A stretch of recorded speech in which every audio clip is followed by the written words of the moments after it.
기억하십니까? 네네. 제가 오직이라고 하면 우리 성도님들은 예수! 큰 소리로 외칩니다. 오직! 한 번 더 하겠습니다. 오직! 네. 오직 예수 그리스도로 살아가는 우리 모두가 되기를 간절히 소망합니다. 예수님만이 나의 모든 것 되십니다. 나의 능력 되십니다. 예수님만이 모든 것을 해결하십니다. 우리가 이것 하나만 붙잡고 살아가도 우리의 삶은 평안할 줄로 믿습니다. 행복할 줄로 믿습니다. 제가 올해 고난주간 때 교회에 없었습니다. 참 죄송하지만 병원에 입원해 있으면서 많은 생각을 할 수 있었던 시간들이었어요. 바쁘게 살아오고 혼자 고민했던 시간들이 참 작았지만 많은 것을 뒤돌아보고 많은 것을 생각하고 묵상할 수 있었던, 어떻게 보면 우리 성도님들한테는 정말 죄송하지만 개인적으로는 나를 뒤돌아볼 수 있었던 좋은 시간이었다라고 저는 고백할 수 있습니다.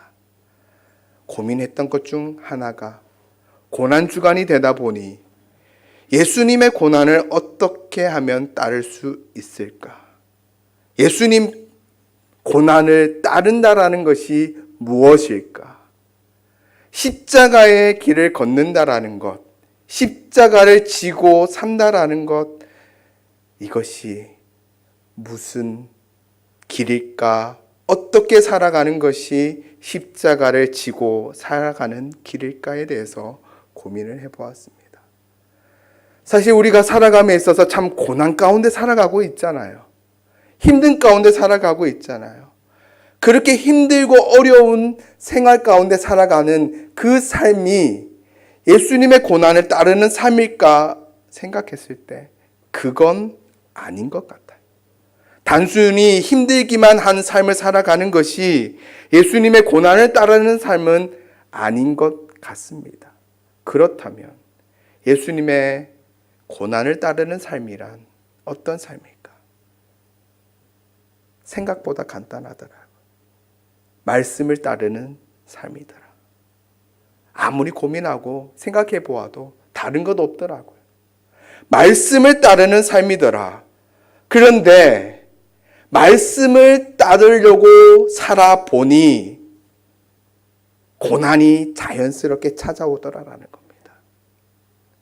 그래서 성경에서 예수님과 함께 고난을 받으라 라고 이야기하고 있는 것 같더라라는 겁니다. 성경의 말씀대로 살아보려고 살아보니, 결단하고 살아보니 고난이, 힘듦이, 어려움이 자연스럽게 찾아오더라라는 겁니다. 다른 사람이 선택하지 않은 길을 선택하니 고난이 찾아옵니다. 다른 사람이 걸으려고 하지 않은 그 길을 내가 선택하니 그 길에 고난이 찾아오더라라는 겁니다. 다른 사람들은 걷지 않는 길, 다른 사람들은 선택하지 않는 길, 그 길을 선택하니, 성경에서 그 길을 선택해라고 하니 내가 그 길을 선택하고 그 길을 걸어보면 고난이 자연스럽게 찾아오더라라는 겁니다. 고난과 어려움에서 끝나는가? 그건 또 아니더라고요. 우리 주님과 함께 할 때에 고난이 있고 어려움이 있고 십자가의 길이지만 그곳에 기쁨이 있고 행복함이 있더라라는 것입니다. 말씀을 선택할 때에 그 기쁨이 있더라라는 거예요. 오늘 이 시간 제가 말씀을 통하여 받은 은혜를 나눌 때에 기쁨이 가득하길 원합니다. 이곳 가운데 은혜가 가득하길 원합니다. 말씀으로 행복하고 말씀으로 기쁨이 가득할 때에 진정으로 우리의 삶, 여러분들의 삶은 하나님의 능력으로 가득할 줄로 믿습니다. 그 능력으로 살아가는, 결단할 수 있는 이 시간이 되기를 소망합니다. 오늘의 본문은 우리가 너무나도 잘 아는 본문입니다. 어떻게 보면 이 본문에서 어떻게 설교할까? 말씀을 전할까? 이것이 더 어려운 내용일 수도 있어요.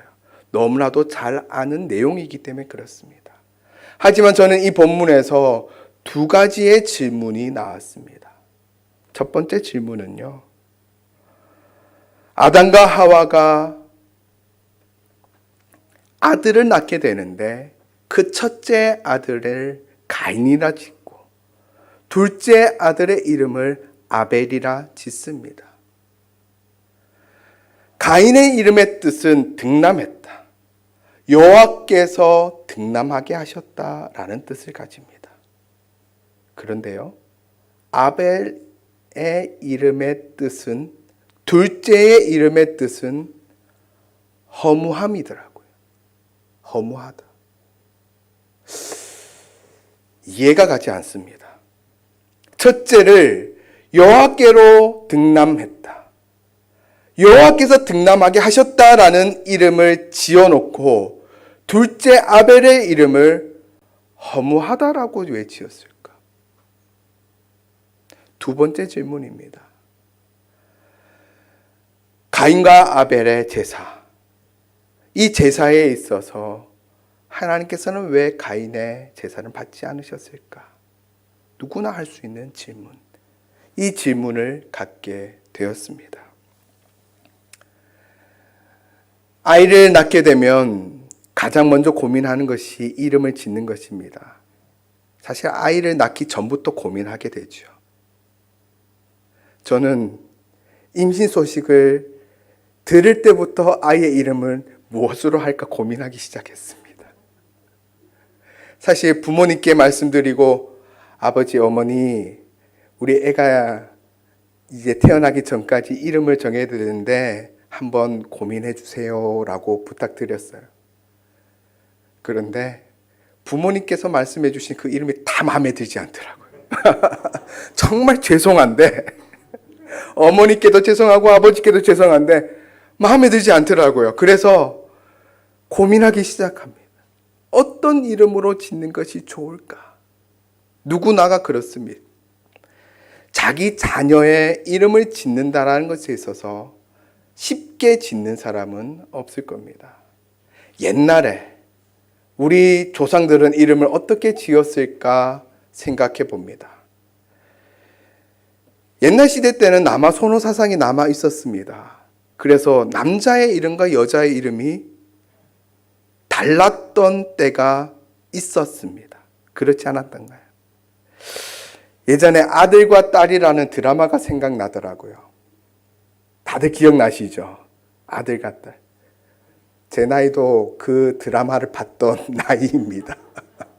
아들과 딸에서 쌍둥이가 있었고 그리고 막내딸이 있었어요. 그 쌍둥이의 이름은 남자와 여자였는데 남자의 이름은 무엇이었습니까? 귀남이었어요. 여자의 이름은 무엇이었습니까? 후남이었습니다. 남자라서 귀하다고 귀남이라고 지었고 여자 후남, 다음 생에는 남자로 태어나라고 후남이라 지었어요. 그 뜻이 있더라고요. 막내 이름은 무엇입니까? 막내도 여자였습니다. 막내 이름은 이제 여자로 끝났으면 좋겠다 해서 종말이라 지었어요. 종말이라. 이렇게 남자와 여자 이름을 다르게 짓고 남자를 귀하게 여기다 보니 여자의 이름을 천하게 지을 때가 있었습니다. 그리고 어떤 집에 많은 형제들이 있는데 이름이 1남이, 2남이, 3남이, 4남이, 5남이, 6남이 이렇게 흘러가는 이름도 있더라고요. 왜 그런가 봤더니 이름 짓기 귀찮아서 힘들어서 너무 힘들어서 1남이, 2남이, 3남이, 4남이, 5남이, 6남이까지 있는 것을 보았습니다. 그리고 어떤 집은 이름을 개동이라고 지었어요. 개똥이라고. 왜 그러냐 보았더니 앞서서 자기의 형들, 누나들 일찍 다 죽었어요. 그렇다 보니 옆에 있는 사람들이 그리고 이름을 지으러 갔더니 이름을 이쁘게 지으니 사람들이 일찍 단명하고 다 데려간다라는 거예요. 그래서 이름을 못나게 지어야지 안 죽고 자기 수명만큼 산다라고 이야기해서 계동이라 지었다라고요. 충분히 이해할 수 있는 부분이죠. 딸은 이름을 함부로 짓고 아들은 귀하게 짓고 또 어떠한 집은 이름 짓는 것이 어려워 힘들어 생각하기 힘들어 막 짓는 경우도 있었고, 하지만 대부분의 사람들은 고민을 하고 또 고민을 해서 이름을 짓는데, 단순히 그냥 이름만 짓는 것이 아니라 그 아이의 운명이 걸렸다 생각하여 이름을 짓기도 했다라는 사실입니다.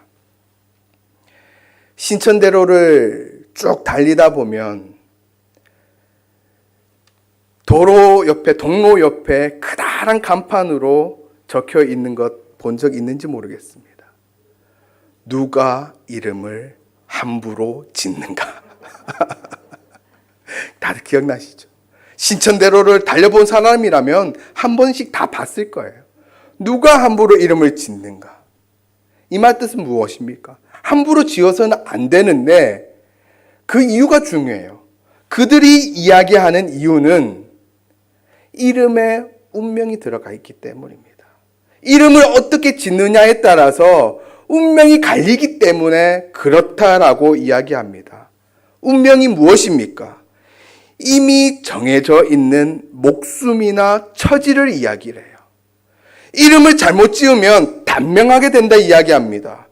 이름을 잘못 지으면 고생한다 이야기해요.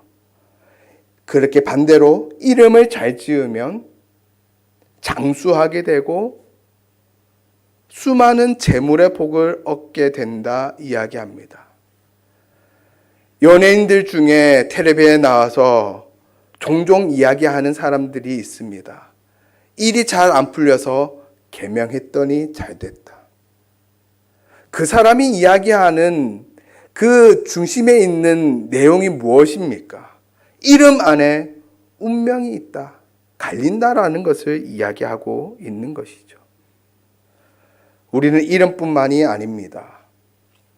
결혼의 날짜를 정할 때 어떻습니까? 날짜뿐만이 아니죠. 두 사람이 만날 때 무엇을 가장 먼저 봅니까? 사주팔자로 해서 궁합을 보지 않습니까? 참 재밌는 것은요, 권사님들도 궁합을 보더라고요.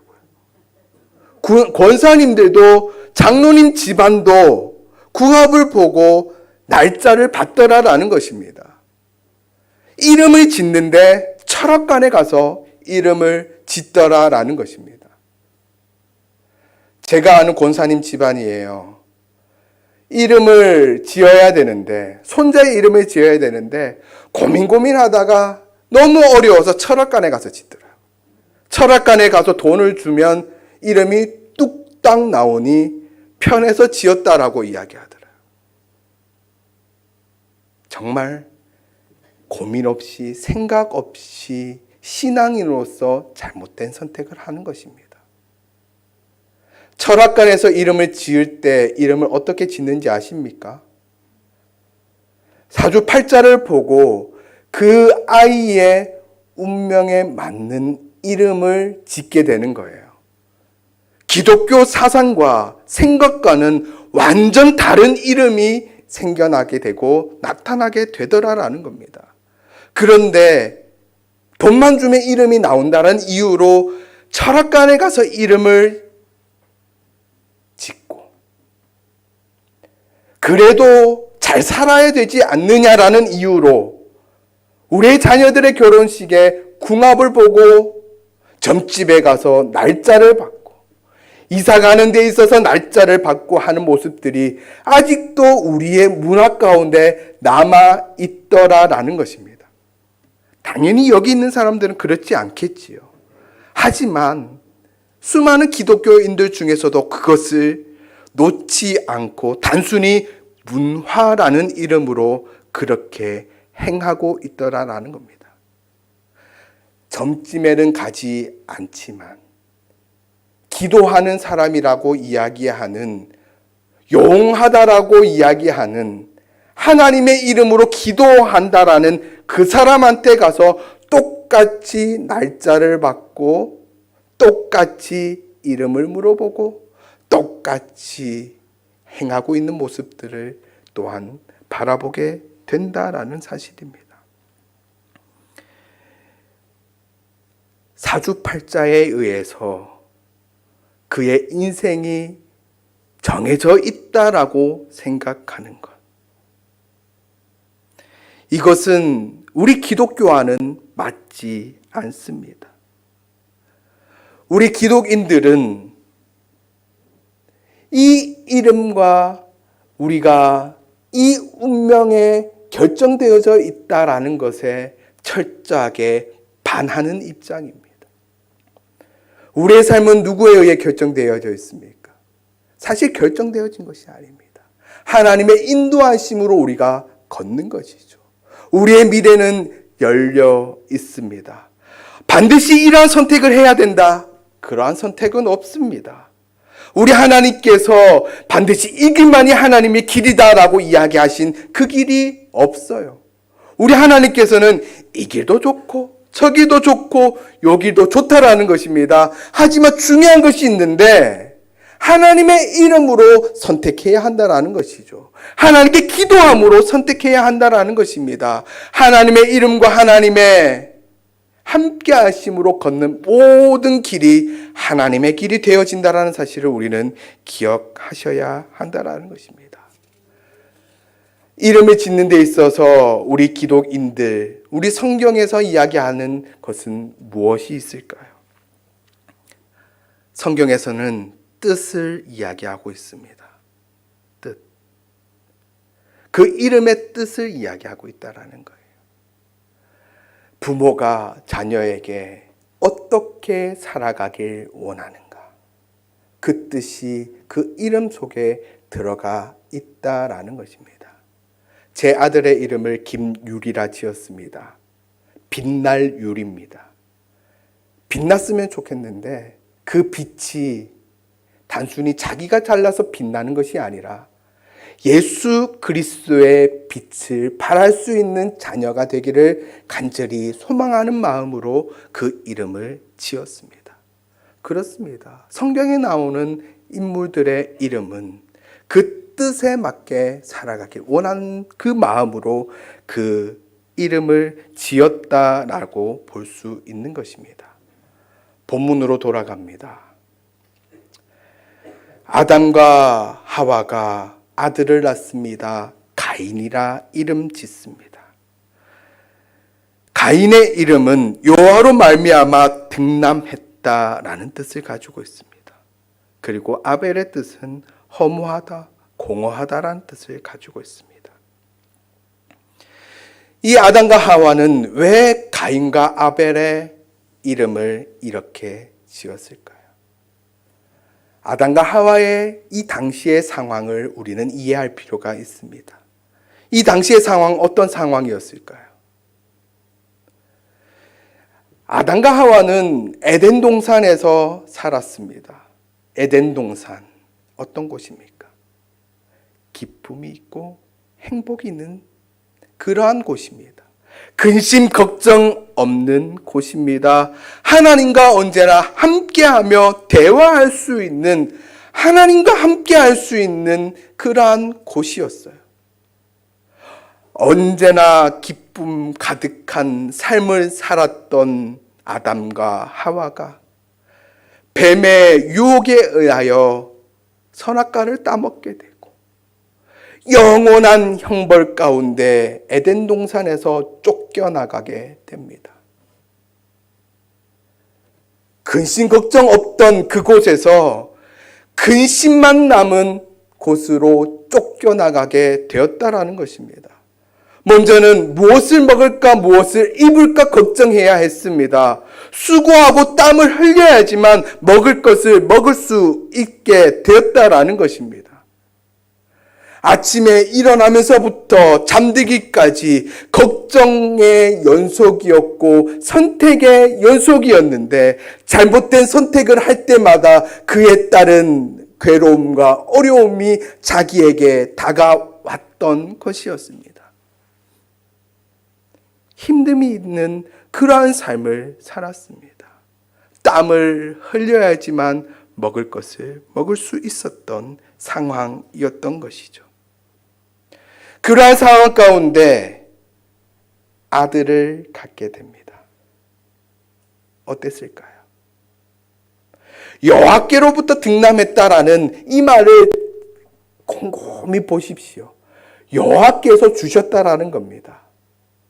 여호와께서 주셨다. 기쁨 가득했다라는 겁니다. 너무나도 기뻤다라는 겁니다. 등남하고 아들을 갖게 되니 고통밖에 없었던 이곳이, 수고밖에 없었던 이곳이 기쁨이 가득했다라는 겁니다. 행복함을 누릴 수 있는 행복을 누리게 되었다라는 겁니다. 에덴 동산에서 느꼈던 그 기쁨을, 행복함을 누릴 수 있게 되었다라는 겁니다. 그것이 가인의 이름 가운데 여호와께로부터 등남했다라고 고백하고 있는 것입니다. 그런데요, 이 기쁨이 영원할 줄로 알았는데, 이 행복함이 영원할 줄로 알았는데, 기쁨과 동시에 근심과 걱정이 배로 늘었다라는 것입니다.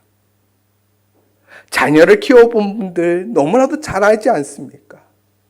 저도 우리 아기가 2년밖에 되지 않았는데요, 기쁨만을 주는 것은 아니더라라는 겁니다. 그만큼 걱정과 걱정이 배로 늘었다라는 거예요. 그렇지 않던가요? 분명히 기쁩니다. 지금까지 저에게 주지 못했던, 단 한 번도 느껴보지 못했던 그 기쁨을 자녀에게 얻게 됩니다. 너무나도 감사하지요. 하지만 이 아이가 아플 때면 그 근심은 배가 되고 걱정은 배가 되더라라는 겁니다. 아이가 크면 클수록 더 어떻습니까? 그 걱정과 근심은 배가 되는 것이 아니라 몇 배로 불어나는 것이 자녀의 모습 아니겠습니까? 그것을 깨닫게 되었다라는 거예요. 이 가인, 낳았을 때는 기쁨이 가득하였지만 키우다 보니 이 기쁨은 영원한 것이 아니구나 라는 것을 깨닫게 되었다라는 겁니다. 그래서 아벨의 이름을 공허함, 허무함이라고 짓게 되었던 것입니다.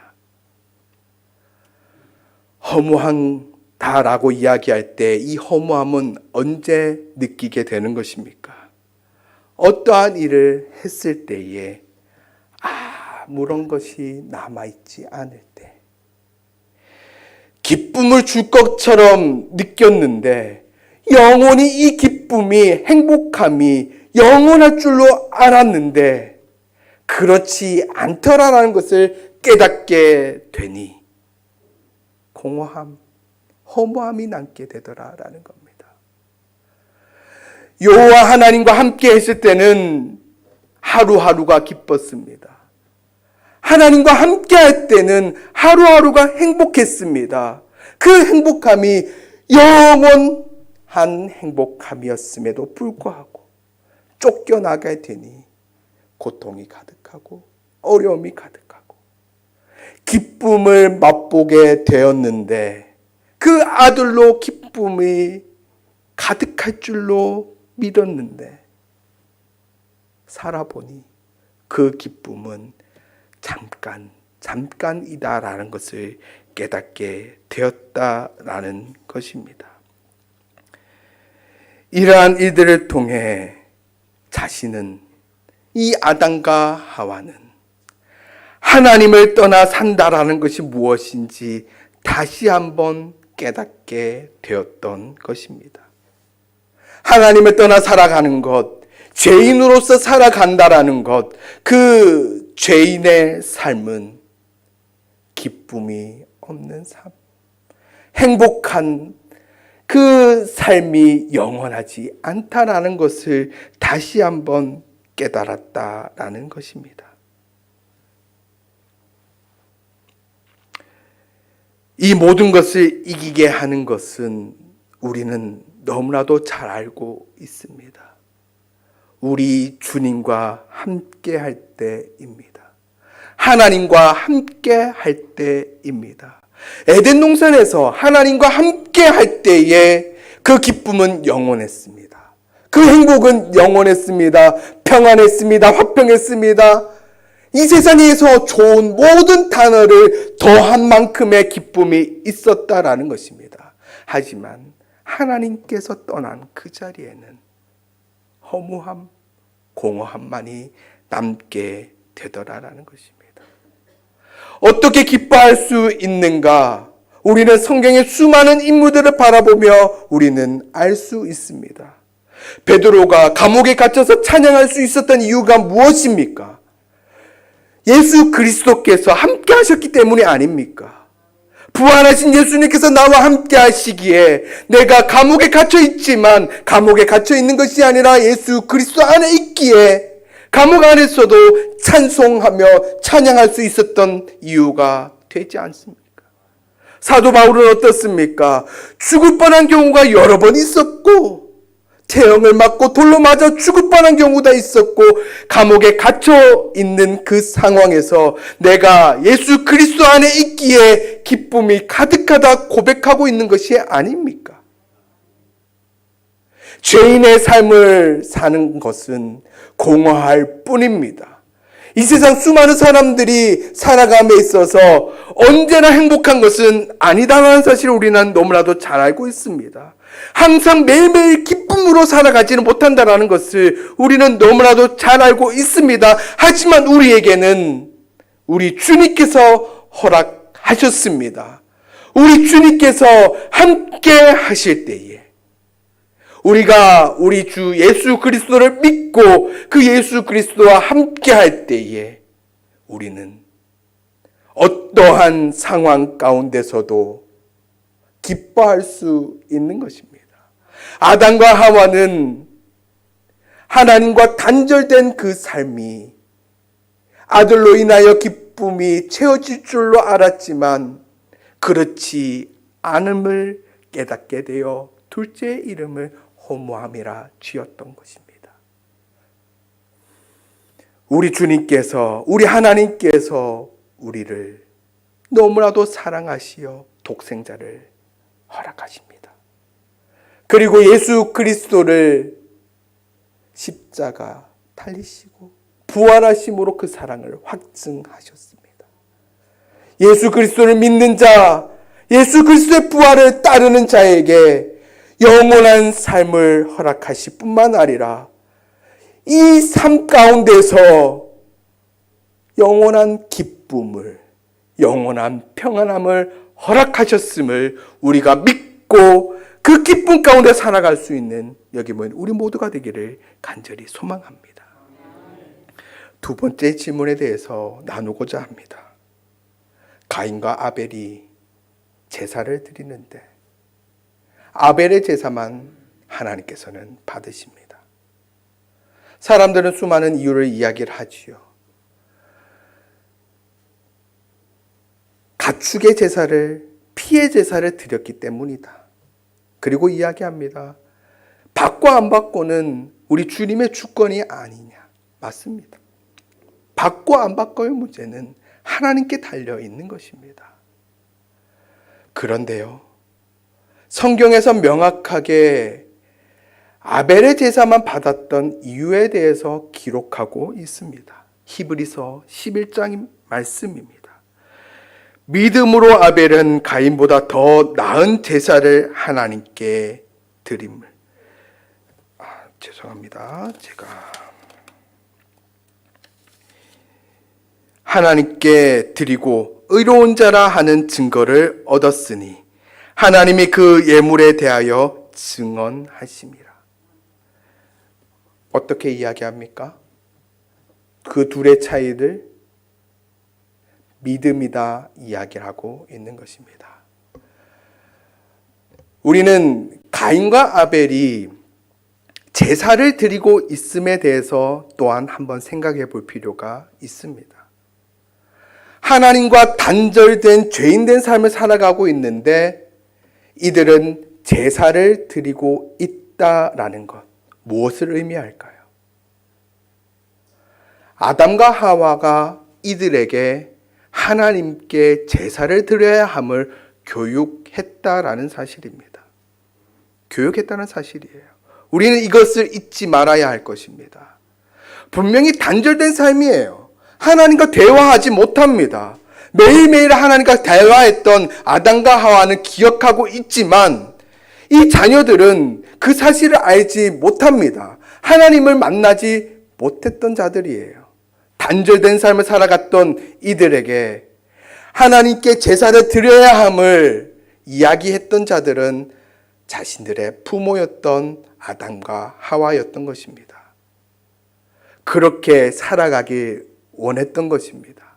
자신이 예전에 에덴 동산에서 누렸던 것을 이 자녀들은 누렸으면 좋겠다라는 간절한 마음이 아담과 하와에는 있었던 거예요. 그리고 하나님께서 이들을 보살펴 주시기를 간절히 원했던 것입니다. 그래서 교육했던 것입니다. 그래서 가르쳤던 거예요. 그래서 이들은 하나님께 제사를 드리게 되는 것입니다. 제사를 드리다 보니 아벨은 하나님께서 받으시는데 가인의 제물은 하나님께서 받지 않으신다. 믿음의 차이라고 분명히 히브리서 성경 안에서는 이야기를 하고 있습니다. 어디에서 보면 믿음의 차이라고 느낄 수 있을까요?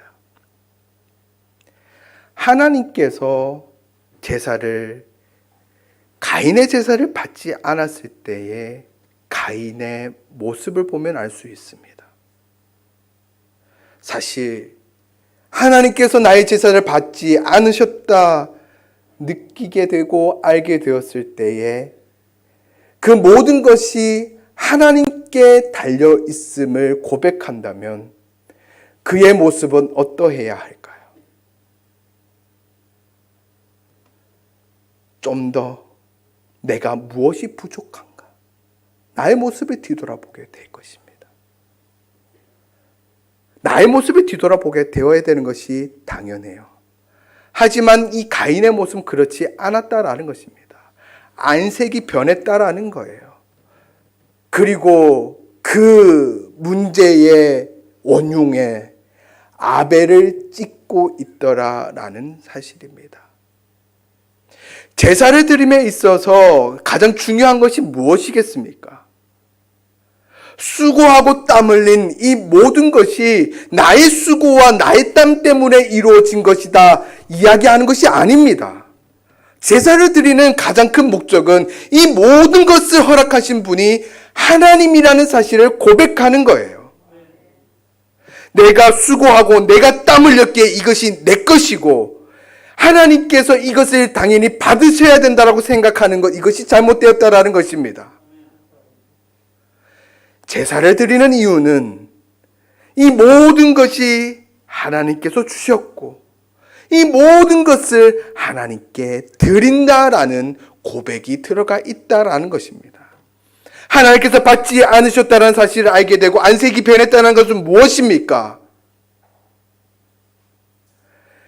그곳 가운데 전적인 하나님께 영광 돌리는 그러한 마음이 없었다라는 겁니다. 단순히 하나님께 사랑받고 단순히 하나님께 칭찬받고 싶은 그 마음만이 있었다라는 것입니다. 그렇기에 하나님께서 받지 않으셨을 때 안색이 변하게 되고 그리고 그 이유가 아벨 때문이라 생각하여 아벨을 죽이게 되었다라는 것을 우리는 볼 수 있는 것입니다. 수고하고 노력하고 땀 흘린 것에 결실이 맺게 됩니다. 이 결실 누구의 것입니까? 우리 또한 마찬가지예요. 우리가 수고하고 우리가 열심히 일해서 번 것 누구 것입니까? 사실 우리는 이 질문 앞에 당연히 하나님의 것이다 라고 고백하지만 우리의 삶은 그렇지 않더라라는 것, 나의 모습을 뒤돌아보면 너무나도 잘 느껴지게 됩니다. 목사인 저조차도 그렇더라고요. 월급이 아닌 사례를 받고 하나님의 헌금으로 주어진 사례를 받고 살아가면서도 이 사례금이 나의 수고에 의해 번 것처럼 생각하며 사용할 때가 너무나도 많더라라는 것입니다. 헌금을 하고 11조를 하고 감사헌금을 함에 있어서 매번 감사함으로 드려야 함에도 불구하고 그렇지 않을 때가 분명히 있더라라는 거예요. 내가 헌금을 함에 있어서 모든 것이 하나님의 것이기에 하나님께 드린다는 생각보다 내 것을 조금 떼어 하나님께 드린다는 생각을 할 때가 너무나도 많더라라는 것입니다. 아니요. 그것은 진정한 믿음의 사람의 모습이 아님을 우리는 깨달아 알아야 할 것입니다.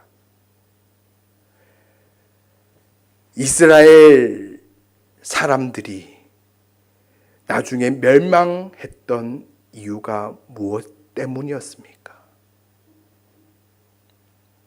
제사를 드리지 않기 때문입니까? 자신의 것을 떼어 하나님께 드리지 않았기 때문입니까? 아니요. 제사를 드리고 제물을 바쳤음에도 불구하고 그의 마음에 변질되었기에, 그의 믿음이 바뀌었기에, 그들의 삶의 중심에 여호와 하나님께서 계시는 것이 아니라 다른 것으로 채워졌기에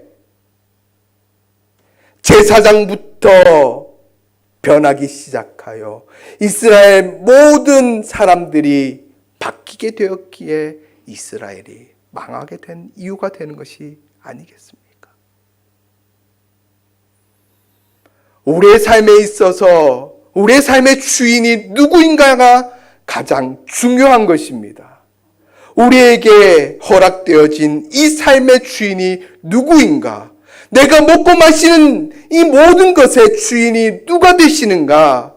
우리는 입으로 고백하는 것에서 끝나는 것이 아니라 우리의 삶의 모든 것 바쳐 하나님께서 허락하셨기에 내가 살아갈 수 있음을, 내가 수고하고 땀 흘려 이룬 것이 아니라 하나님께서 함께 하심에 이루어진 모든 우리의 삶 그리고 물질임을 고백할 때에 우리의 삶이 바뀌고 우리의 삶 가운데 주의 능력으로 살아가게 되어질 줄로 믿습니다. 오늘도 이 고백으로 살아가길 원합니다. 내일도 이 고백으로 나아가길 원합니다. 하나님께 드리는 것, 하나님께 예배드리는 것, 이 모든 것이 나의 시간을 조금 떼어서 드리는 예배가 아니라, 나의 물질을 조금 떼어 드려서 드리는 헌금이 아니라, 나의 모든 시간을 바쳐 하나님께 드려지는 예배, 나의 모든 것이 하나님의 것이기에 모든 것 드릴 수 없어 조금 떼어 드리는 이 예물, 이러한 삶을 살아가는, 그리하여 주님께 모든 것 드리고 나의 몸과 마음까지도 드리는 삶을 살아갈 수 있는 여기 모인 우리 모두가 되기를 간절히 소망합니다. 아담과 하와가 하나님으로부터 떠난 삶을 살았을 때 결국 남은 것은 공허함이라 고백했던 것처럼 하나님 떠난 삶은 그 무엇도 없음을, 공허한 삶임을 우리가 깨달아 알아 언제나 주님과 함께하는 삶을 살아가고, 우리의 주인은, 우리의 인생의 주인은 우리 하나님임을 고백하며 나의 모든 것 드려 하나님의 뜻을 쫓아 살아갈 수 있는, 그리하여 주님과 함께하여 행복하고 주님께 모든 것 드려 넉넉한 삶을 살아갈 수 있는 여기 모인 우리 모두가 되기를 간절히 소망합니다.